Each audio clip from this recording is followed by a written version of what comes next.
had implants in your cheeks. Oh, God. You've had a dimple made in your chin. Please, You've had your lips enlarged. Oh, please. You've had your That's eyelids reconstructed, eyelids reconstructed. It's stupid. None of it's true. None of it's true. I told you guys they love to put the truth right in your face. I want you to look at the Paramount logo and see if this rings any bells for you. And God made the firmament, which is a solid glass dome that God created. He made the stars also, and God set them in the firmament of the heaven to give light upon the earth. The stars in the firmament. They love to put the truth right in your face, guys. This has been known by all the ancient religions and civilizations. And remember, according to Luke 12 verse 3, therefore whatsoever ye have spoken in darkness shall be heard in the light, and that which ye have spoken in the ear in the closets shall be proclaimed upon the housetops. So whatever they speak about in secret, they have to shout it from the rooftops. And they have their ways of shouting it from the rooftops. It's not the first time. There are hidden subliminal messages everywhere. You just gotta look for them. Did you know the first time we went to the moon, they packed a golf club and a golf ball? See this? Don't you think that's weird? I think it's weird. They had to pack all these survival things in this tiny little rocket ship, and limited space, limited fuel source, and they're going to pack a golf club and a golf ball to go to a planet that they've never been to before, in an environment they have no clue about. It supposedly gets 250 degrees Fahrenheit and negative 200 on the moon.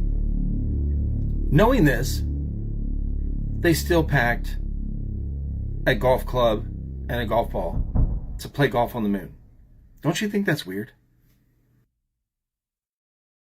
The 7 planets are not physical objects, and I am going to show you what NASA shows us versus what a real camera, a Nikon P900, the most powerful zoom camera in the world, shows us. Now here is NASA's CGI version of Saturn. And here's what Saturn really looks like. Now these planets are luminaries. They are the only wandering stars in the sky. And when you point a camera at the North Star, the stars around it always do perfect circles 365 days of the year. The constellations also align in the exact same spot every 365 days, which clearly means we are absolutely not doing this, not hurtling through space at millions of miles per hour and orbiting the sun and spinning at 1,000 miles per hour. How would we see the same constellations align in the exact same spot every 365 days? Not possible. Now look at this. This is the planet Venus, or a wandering luminary. It's just a light in the firmament traced in the night sky over an 8-year period. This is the pattern it creates every 8 years. This is not possible on the model that NASA is telling you. This is a divine creation. This is what our planets really look like, not this fake CGI nonsense. The Earth is a stationary realm with the stars fixated within the firmament. The stars are moving, we are stationary, just like the Bible told us, just like the Quran told us, and just like all of our ancient ancestors try to tell us. And here's your NASA CGI blue marble Photoshop image. Time to wake up. Peace and love. So I'm at work. You see this freaking sun right here? I'm finna show you how smart you are not. See that sun right there? But look at the moon right there too. How is the moon in space? I can only see half of the moon. But the sun is supposed to be shining on the moon, reflecting it back to me. But I only see half of the moon, when in reality, we can only see one side of the moon. Well, why I'm not seeing the whole moon right now if the sun is out with it? Something ain't right, people. Need y'all to wake up. It's 2024. Y'all ain't seen the deception yet on the grand scale. Man, if all the water froze in the earth, 70% of water be flat and level everywhere you see it. Flat and level water can't curve around a sphere, people, let alone fly off through space. It just can't help. Now, I can't count how many times I've read in the comments, the Earth's not flat, and quite emphatically like that. So let's get into the biblical evidence supporting the flat Earth theory. And where's the best place to start? In the beginning. In Genesis 1, here are the 3 key scriptures I want you to remember. Verse 1, in the beginning, God created the heavens and the earth. Now, we can't get into the flatness of the earth without first talking about the structure. In Genesis 1, he will tell you the elements that he has created. In verse 1, we're only talking about the heavens, which is plural. There's more than one heavens, which in the other parts of my series, you'll notice that one of the heavens is what we know as the sky, and the earth. And in other parts of Genesis, you'll notice he does not talk about galaxies, other planets, or anything like that. Now, I'll expound more later, but these details are very crucial as we progress. Moving on, key scripture number 2. We're going to put verses 6 and 7 together, so just don't do the math because it won't be mathing. But just know that. Okay, continue on verse 6. Then God said, let there be an expanse in the midst of the waters, and let it separate the waters from the waters. 7. God made the expanse and it separated the waters which were below the expanse from the waters which were above the expanse, and it was so. So what could this expanse be? First, let's define it. An expanse, the distance to which something expands or can be expanded. Okay, that makes sense. You might think that this expanse is God creating land, but it's not. This is the creation of what we know as our atmosphere or the sky. Now, let's go back to verse 7 because there was some talk in there about waters.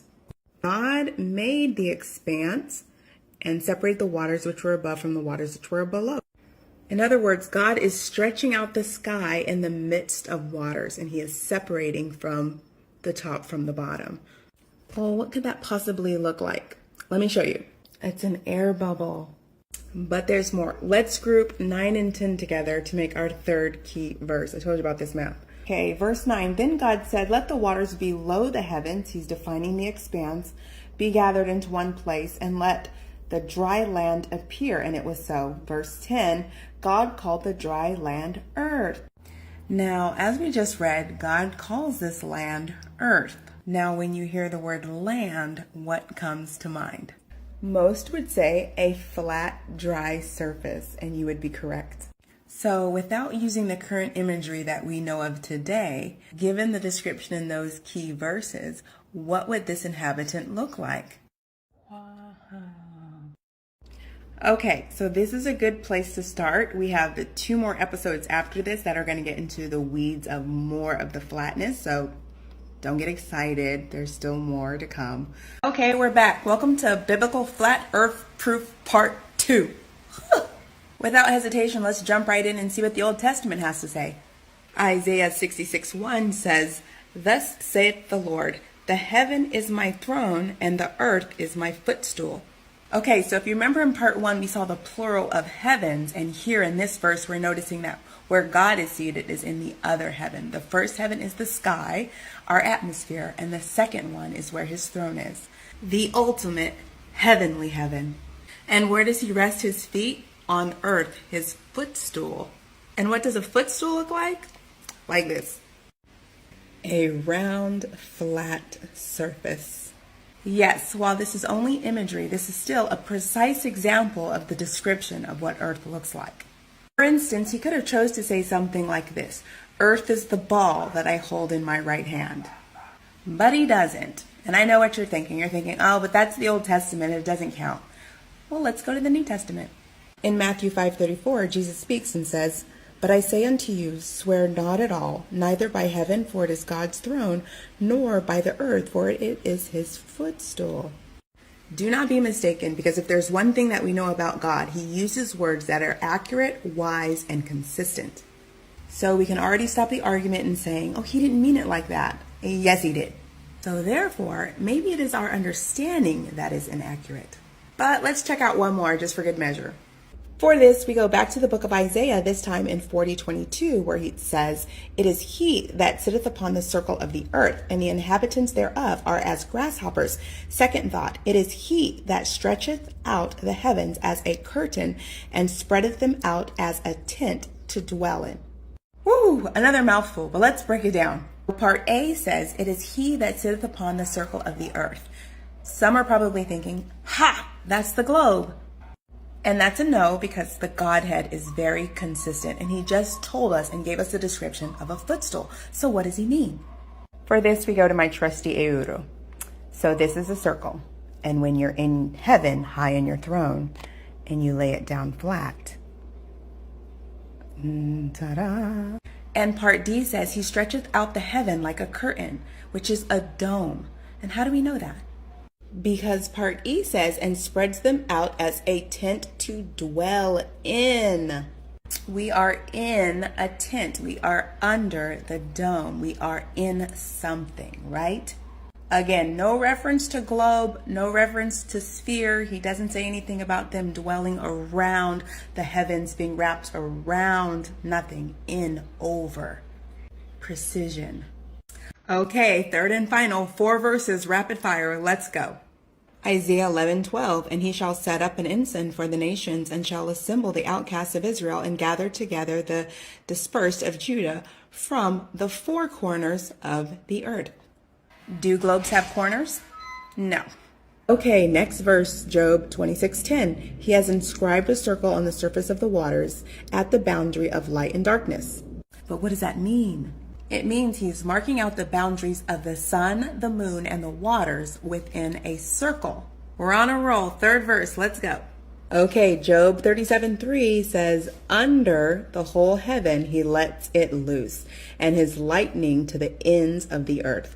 It being his voice, the rest self-explanatory. Under. Okay, fourth and final verse. Here's the key to proving the firmament is real. Okay, if you're familiar with Job, in Job 37:18, this is the challenge to Job. This is what God says. Hast thou with him spread out the sky, which is strong as a molten looking glass? What? Okay, let's listen to it in English. He says, can you with him spread out the skies strong as a molten mirror? Okay, so here he's speaking about himself, but the important part is that what we're under is strong like a molten mirror or a looking glass. I know Earth is a spinning ball in space because I know math, physics, and chemistry.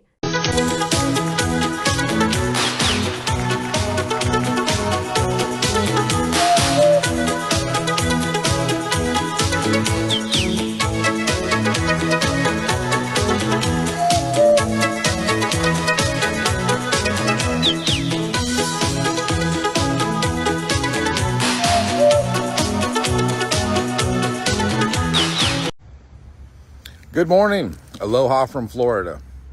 So I'm going to call this little talk Flat Earth Masters.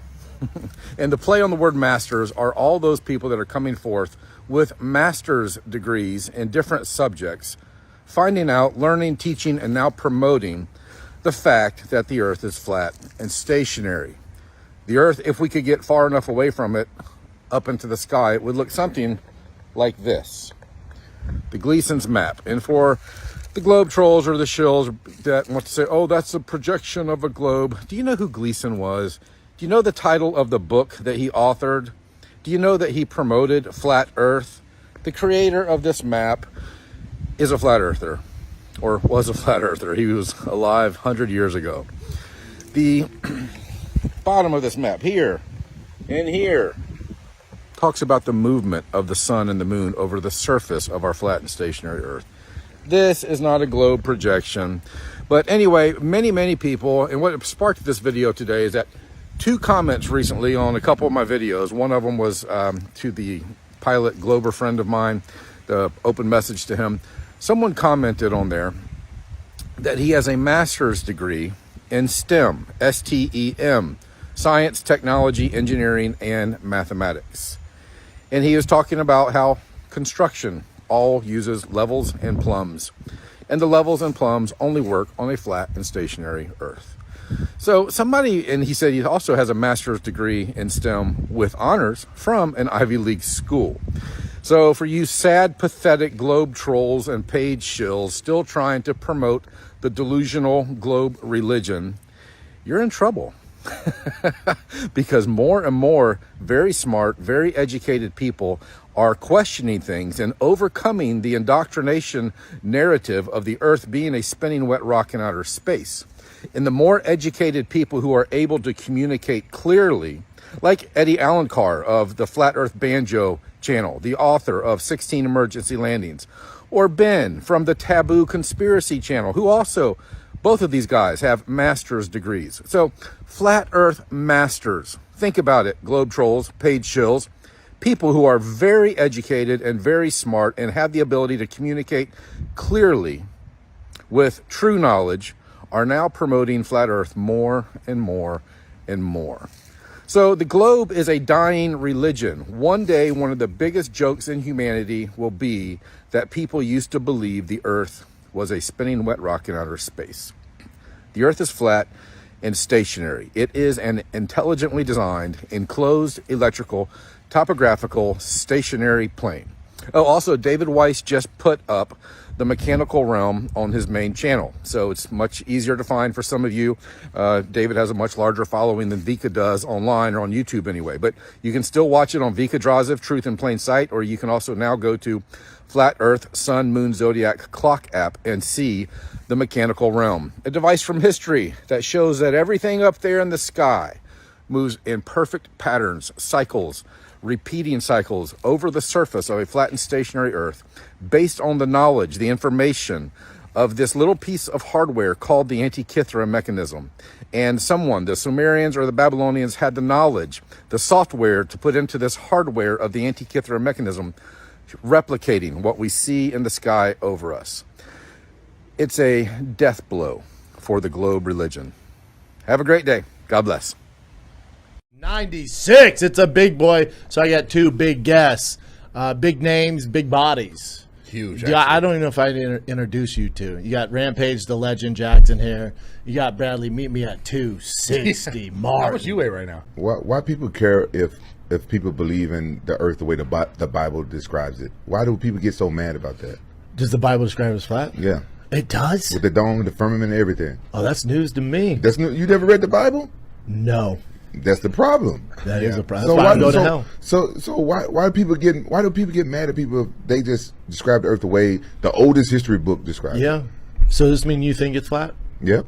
You do? Yeah, I do. But what were you gonna say about? This is what changed me when I looked into emergency landings. Something simple as that. That's what changed me to go more to like, oh yeah. Then I went to the Bible and started reading with the Bible. You know, I used to be a Christian, so I was like, oh, I've read this stuff before, but we think of it different. I went there. Now I look at the Old Testament like a history book, and so I went and read it and like a history book. I was like, oh, okay, it broke everything down for me. But if you look into whenever you have time, just look into emergency landings. What do you mean by emergency landing? Like when say somebody's flying from Asia coming to LA, yeah, and like if it's an emergency or something, and then see like the way they land, and then you gonna think like, wow, that's not an emergency landing. They went all the way out the way, and then you got to break down why did they do that? Why they go all the way out the way, and they say it's an emergency landing. That's what changed my mind. Why would they go all the way? Exactly. That's his point. Exactly. But why would that prove that the Earth is flat if you go out of the way? Because if it was an emergency, a real emergency, wouldn't you go somewhere closer? When you go somewhere closer? And not somewhere out of the way? When we see the emergency landing on the globe, it don't make sense. Oh, because it's like this. Yeah, so it's farther away. Yeah. So common sense would tell me that we're being lied to about the geography of our things. Why lie to us about the Earth being round, though? That's the big question.